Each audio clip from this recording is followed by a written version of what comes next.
Hi, my name is Jimmy Williams with NFL Draft Diamonds. And here with me today, I have a diamond in the rough I'd like you to meet. His name is Jacoby North. He is a cornerback out of Charleston Southern. Nice to have you today, sir. What's up, Jimmy? How you doing? Doing fine, man. Just wanted to get a chance to meet you. Got a nice size corner here with a whole lot of experience and a great story. So, bro, let's go ahead and get after it. Introduce yourself and let's get started. My name's Jacoby North. I'm a childhood guy and playing football, trying to make it happen from where I'm at. Cool. Well, Jacoby, tried to do a little bit of research on you before, we got together here. Couldn't find as much as I wanted to, but eventually I found some stuff some interesting facts about you. So, bro, let's start at the very beginning. How long have you been playing this game of football? Since a kid, started like flag football, of course, and then you put the pads on. A lot of people stop once we put the pads on, but I liked it. I liked it. But Yeah. basketball was actually my first love. I thought I was gonna be a basketball player, and then Okay. I got So, to high school. keep going. You're good. Oh yeah, I got to high school and then I realized like, I ain't as tall as these basketball players. So I was like, football probably be the best route for me. Yeah, I mean, hey, obviously, there are very few guys that are 6'1", playing Yeah, basketball. There's a couple, but I mean, like, generally speaking, like you got to be like 6'7" or something yeah, like that. And so that's kind of how it goes. But Jacoby, I got in my notes. You played at Sparkman High School yes, in sir. Alabama. Yes, sir. And you had mentioned, of course, also being a basketball player there as well. Yes, Um, sir. what? Give me one of your favorite memories of you during your high school days. I know it's been a minute, but give me one of them. I would say because at first I was receiver. I was receiver my junior season, and the senior corner he left. So my coach came to me, sat me down. He was like, "Your chances of going to college and play football would be better at playing corner." And I've never played corner except like little league and middle school. So I was like, I'm all for it. He was like, your size and all that it'll get you. So they moved me to corner. I think it was like our second game maybe, and I got a pick. I didn't even know how to celebrate. I got a spot. I got the flag, but everybody was happy for me. I just switched sides of the ball, so it was a good moment. Well, Jacoby, let's be real. You're not the first receiver turn corner, Yeah, and it's not necessarily a bad thing because I mean you get a guy out there who has the mentality of being a receiver, and that ball is in the air, and you already have it in your head. It's like, hey, that hmm ball is mine. And when you're a corner, dude, that ball is just as much yours as it is the other guys. And so it's nice having another guy out there with the same kind of mentality. yeah. So cool. So obviously, you're an Alabama kid. And I'm thinking to myself, I mean, hey, obviously everybody who grows up in Alabama wants to ultimately go to maybe perhaps play for the Crimson Tide. But it doesn't really work that way Yeah, for it all most of definitely y'all.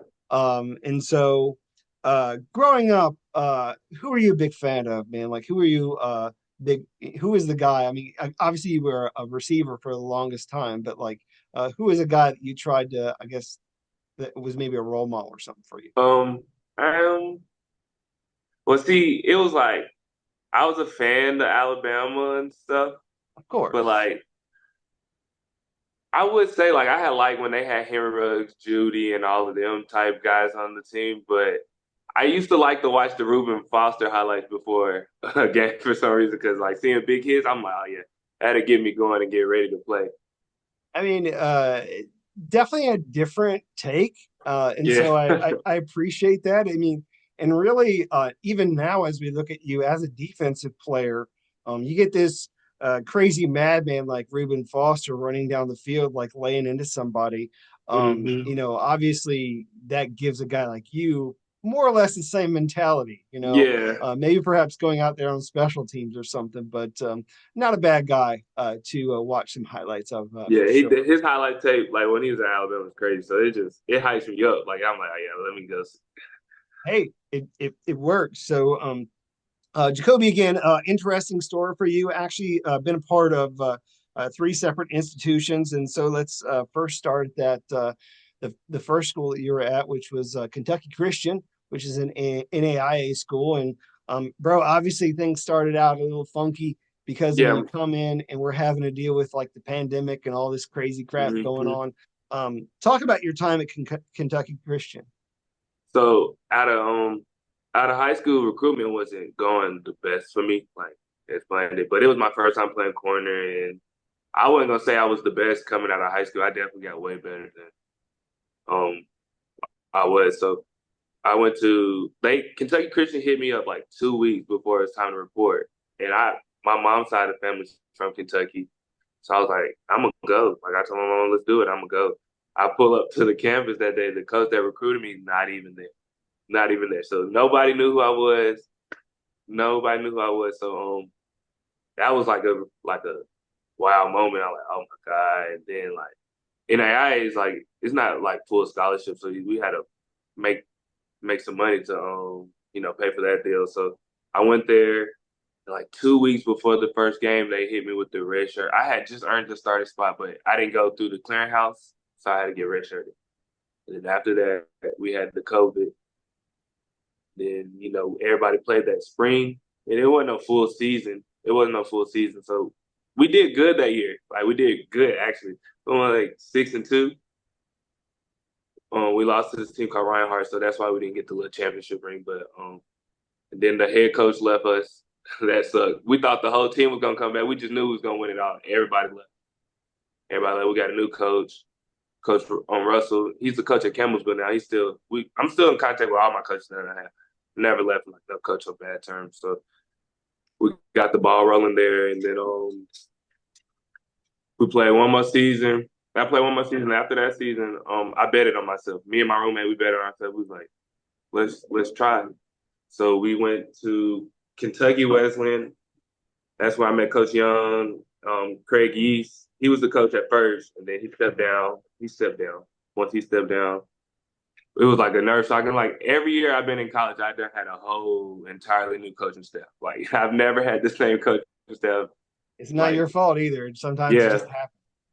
it definitely been happening that way for me. So Coach Young, and then that's when I seen like when I first left the NAI school to go to the D2, I'm nervous. Like, I'm like, oh my God, like these guys are gonna be way better. Like, am I good enough? But then I just had a reality check. Like, it's still ball at the end of the day. It's football. Like every time I get myself working out, I tell myself it's football at the end of the day.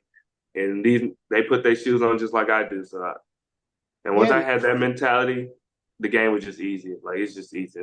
yeah, and quite honestly, for people that aren't as familiar with NAIA, I mean, it is fairly similar to D2.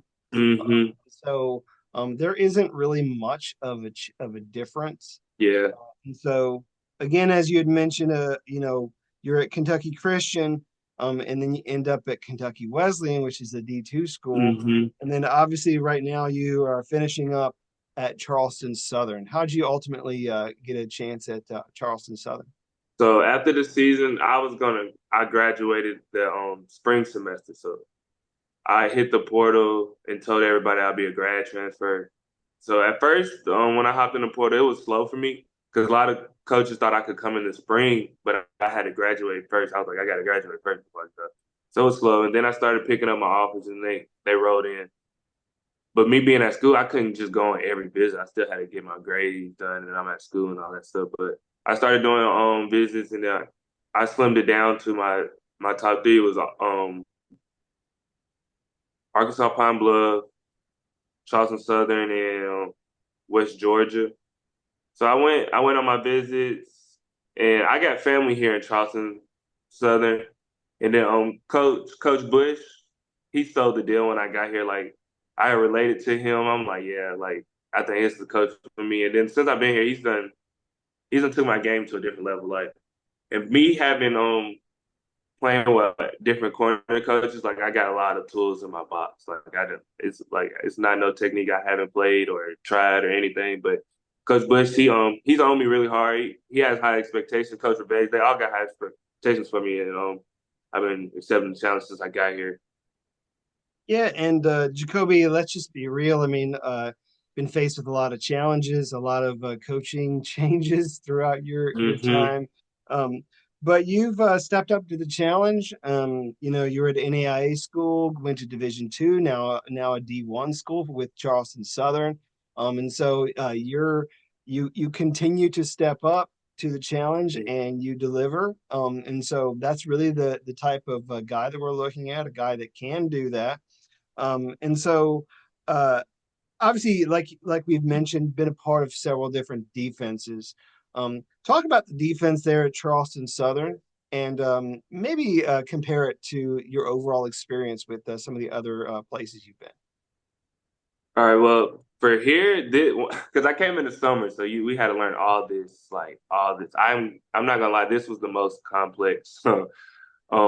Like trying to learn the playbook, but like the way they broke it down to me, and they was on me, like they was on me hard about it. Like they made sure I got it, like because we got these things where we had to make try calls for the safeties or somebody to get on the outside, so corners don't have to be the force players. Like at this defense, like it's set up to like they don't make us corners have to do all the tackling. Like they put us in the best position. They make sure we cover, and they put us in the best position to make plays. Like if you don't make a play, that's just on you at that point because they're making the right calls. That's why I love this defense, and we do something different that I wasn't used to. We play like catch man a lot, but normally like when you play catch man, it's in the red zone. We do it in the open field, so that I had to put that in my game. So that's like another tool in my toolbox. So that's what I liked about here. The schools before it was more simple. Like when it comes, you a corner, you got either man, cover two, cover three, and like everywhere, every coach that I had, we played different. Like everybody plays their own defense different, but this one's definitely more complex. But like once you know the defense, you know it, and it is beneficial for you too to make plays and do your part. Cool. So, I mean, as we look at a guy like you, I mean, I do think that a lot of this kind of does play in your favor. You know, when we look at a guy who has played in several different defenses, where, bro, you got to learn the Mhm. terminology, like you got to learn like what you got to do in each defense that you've been a part of. But you also bring a whole lot of other stuff to the table. I mean, again, we're looking at a guy with some pretty decent size. Yeah, So, Jacoby, again, just want to, I guess, focus on that for a second. What's your current height and weight? I'm 6'1", 195. The 6'1", 195, what does that mean? Is that a guy that maybe like I can trust like in press? Maybe a guy that I can float around a little bit there in that secondary, utilize him in other positions. What do you feel is perhaps your best attribute Um, as a prospect? I feel as if I'm a great cover corner. Like like when we have a big test, like say if the other team has a good receiver, I travel with him and I take pride in making sure nobody gets their numbers. Like what they normally get, they're not gonna have that kind of day with me in front of them. But you can float me around. Like sometimes I have to cover in the slide, and that's more space right in that gap. But wherever you need me, I can get the job done. Gotcha. Well, I mean, I just kind of wanted to see your take on those sorts of things because I mean, obviously, you've been playing corner for, your collegiate career, but as you progress and hopefully get to the next level, who knows what a team might do to you. They might Yeah. just say, I don't know, he's a DB, he's a corner, he's a nickel. Maybe they were going to be throwing you out there on special teams. Yeah, I have no problem with that. What is your attitude towards opportunities on special teams? You still have that like Reuben Foster mentality when you're gonna like tear Yeah, someone's head off, yeah. or how do you That's how do you approach that? it's still a chance to make a highlight, and this is still like special team is like real important. Like teams lose games off of special teams, and No I could be doubt. a deciding factor like on that. So yeah, I don't got no problem playing a special team at all. Cool. So do want to talk about really all this experience here because I think this is a great to showcase, but also want to give some love to some people who maybe have impacted you throughout your time. And but first, let's talk about your teammates. Who would you say has been some of the most impressive teammates you've had over the years? Um, right now here I got this guy. He's younger than me. His name is oh Lord, I messed it up. I got nervous, but Very good. Fred Highsmith. he's our scout team receiver, and he does not take no days off, like ever. And he dishes out work every Saturday. I mean, every day at practice. Like he makes my Saturdays easy. Like I owe it to him every Saturday because like I promise you, he's better than what I've been going against Saturday. Like, and then if I mess up, like if I do something wrong, he let me know about it. He pushes me every day. I appreciate that man every day. Cool. So you said he's a underclassman? Yeah, he's underclassman, so when he gets his time to shine, y'all gonna know about him. Best believe All y'all gonna know right. about Well, certainly a name to watch as we move forward. And I mean, of course, a lot of people have been a part of you in your journey. A lot of coaches, teammates. Who has maybe been that most, I guess, most influential person for you him. throughout your athletic journey? I got a lot of people on my team that because it takes a village. Like I got little league coaches and I got homeboys at home. They be like, keep going. And then I got people that I work out with, and they always on me like, I would say like my game changed once I started working out with Caleb Bransaw. He goes to Tulane right now. We went to high school together. And Dale Pettis, he plays for New England Patriots. We all worked out Yeah. together. And then just being around them type of guys, and they was in situations that I was trying to put myself in. They was already D1. I was like, I'm trying to get to where they at. So I've been around them, and I turned myself to what I was trying to be. I mean, hey, if you hang around with guys who uh, they're, top talent, making it happen for themselves, you can't be in a better situation. Mm. You're with these guys that are very successful, and the hope is that some of that'll rub off. You know what I mean? Yeah, like Um, if I got like I love that. Like if I feel like someone's better at something that I like, I want to be around them. I'm trying to learn from them. I'm trying to see how you do that. Like, or what's your tricks? Like teach me so I can have that in my bag too. gotcha. Well, Jacoby, just kind of looking at Charleston Southern, and maybe perhaps even looking back into some of the other teams that you've been a part of, um, hasn't been the I guess cleanest slate. Hasn't been like the most perfect story. When you're looking at like overall team records and such. Yeah. And so I guess the question is like when all of this stuff is really not going your way, um, what motivates you the most? I got a mom at home. She's working 3 jobs and she's a praying mother. So like, I'm like, my mom can do this. This is the least I can do. She's big on me staying in school, playing football, doing my thing. And if I can keep my grades up and do that, that's making her happy and seeing her happy makes me the happiest. So I do what I can to keep a smile on her face and have a reason so she can brag when she's at work about her baby. So that's what keeps me Gotcha. going. Well, don't want to be all negative about it because, bro, you've actually had some great plays over the years. Mm-hmm. What would you say has been perhaps one of your biggest highlights? Can you walk me through maybe your best moment, best game, something that you can talk me through? Well, this year has been going in my favor, thank God. Like the SEMO game, they was hyping that up because that SEMO has like the one of the best quarterbacks in FCS and then receivers. And I had a great day with them. But we just played Tennessee Tech. I think that was one of my best games ever. I blocked the field goal and then Nice. I got an interception and ran it all the way down to the 95 and tossed it back to my teammate so he could get it in the end zone. So yeah, I feel like that's one of my best moments since I've been in college. It's kind of like that takes me back to like an old like Randy Moss clip, I think. Yeah. He like tipped it back to the one guy like his hmm he let him get in for the Yeah. score. Awesome. It's great that you've been able to do that during your time here recently.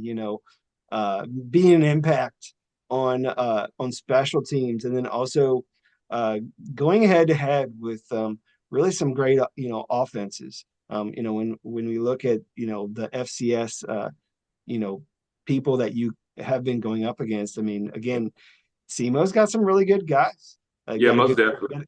got a good quarterback. Got some wide receivers that I know scouts are looking at. And bro, if you're shutting them down, that's good. It's Yeah. good. I definitely take pride in that.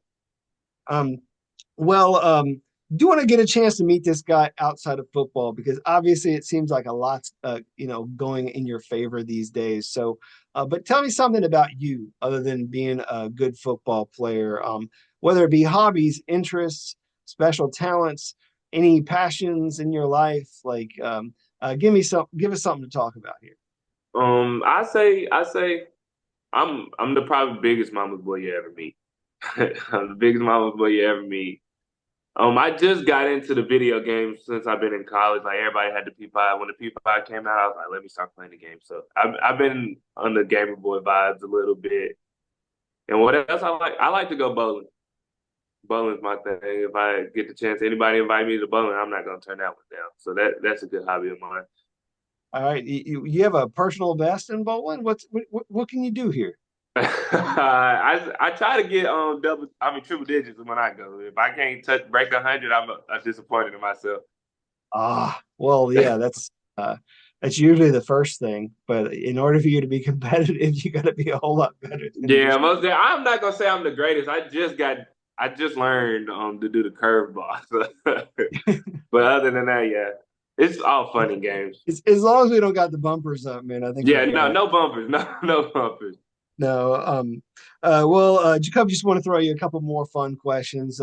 Just question answer period. So, um, favorite breakfast cereal? Fruity Pebbles, Fruity Fruity Pebbles by far, Pebbles. I or don't get Cinnamon that. Toast Crunch, Cinnamon Toast Crunch, them two, That works. Favorite flavor ice cream? vanilla, or I don't know if you guys got have you had Baskin Robbins? I mean, they're around, they're everywhere, dude. So yeah. Okay, so yeah, Baskin Robbins they got this flavor. It's like a sherbet, but it's like called Split Splash, and it's blue and white, and I like that. That's real All good right. too. Sounds good. Are you big into cars? Like, I don't know what you're into. So I mean, I'm just kind of Well, trying a little bit. I mean, do you have a favorite dream car that you'd love to own one day? a old school box Chevy. That's what I want, a box Chevy, just to have like my show car. But I like them Teslas. I'm a real big fan of the Teslas right now. Well, obviously a lot of people are liking them. Uh, TV show, favorite TV show you recommend people binge watch? Uh, there's a show on Netflix called Lupin. Lupin. It's like you gotta watch it, or Money Heist. You gotta watch them, but once you see it, you'll see why I like it. It's real good though. All right. Is there a celebrity you'd love an opportunity to meet, whether it be an actor, musician, or an athlete? Who's that one person who you'd love to get a chance to meet? Uh, that's a good one. Uh, I'll say like I want to meet someone like hmm. That's All a right. tough one. Probably like Oprah, like someone that got all the money in the world. Like what do you do like with all that? Like Well, that's certainly a person of influence. I yeah. mean, when you're talking about a person like Oprah, I didn't know where you were going to go with that, man. Like, if you want another person of influence, I mean, maybe Barack Obama, Yeah, something like that. I don't know if that's where you're going, but yeah, I I mean, would definitely just want to meet with someone like with all the money in the world. Like, how do you go about your days? Like, you don't have to go to work. Like, I just want to know, like, how's that feel knowing like you don't gotta, you can just like chill and do maybe whatever you want. how'd you get here? You Yeah, know, that's what I want to get to. Like, there you yeah, go. That's a good way to put it because Jacoby, I know obviously you want to be able to get there, like you want to be hmm able to give back to your mom and your community and all this most other definitely, great things, but we got to get you there first, and that's most what we're definitely. trying to do. We're trying to allow people to get a chance to know you, so that they can maybe perhaps give you that opportunity. I want to give you an opportunity to close this out with your final thoughts, man. I mean, as we uh, as we close up shop, talk to all the scouts out there. Tell them what they would be getting if they took a chance on you. If they gave you that opportunity, and obviously become a professional athlete. So give them your pitch and close us out. I'm a real hard worker, and I'm not afraid to learn new. I've been having to learn new since I've been in college. I had a different position coach every season since I've been in college. So learning it comes with it, and I'm a hard worker, and I understand like the next man puts his shoes on just like I do, so I don't fear no man, and and then I want to give a big shout out to my mom. Like she keeps me going. Like if it wasn't for her, I don't know what I'll be doing with myself right now. But that's a bit much on me. Yeah, that's about it. Well, I mean, I get you. I mean, obviously, teams be getting a very competitive guy with some good size who can be an impact on their team on defense, special teams. A guy that has the ability to learn a lot of different defenses, has done so, of course, and is willing to go out there and compete with the best of them. So, Yeah, Jacoby, want to wish you the best of luck, and you take care. Okay. yeah. You too. Thanks for having me. Sure. Once again, I got with me Jacoby North. He's a cornerback out of Charleston Southern. Check him out.